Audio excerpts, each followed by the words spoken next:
প্রায় পাকা একটা অ্যাভোকাডো নিয়ে নিয়েছি আর স্লাইস ব্রেডগুলোকে বেশ ভালো করে একটু সেঁকে তুলে রাখছি।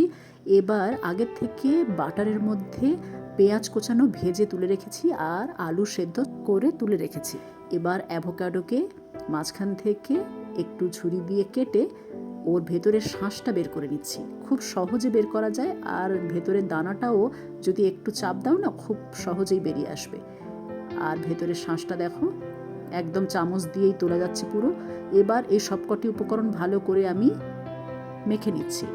এর মধ্যে স্বাদমতো নুন, ভাজা জিরে গুঁড়ো আর একটা পেস্ট দিচ্ছি যেটা ধনেপাতা, একটা কাঁচা লঙ্কা, 3টে গোলমরিচ আর 1 কোয়া রসুন বাটারের মধ্যে 3 থেকে 4 মিনিট হালকা আঁচে একটু নেড়ে চেড়ে তারপর মিক্সিতে পেস্ট করা।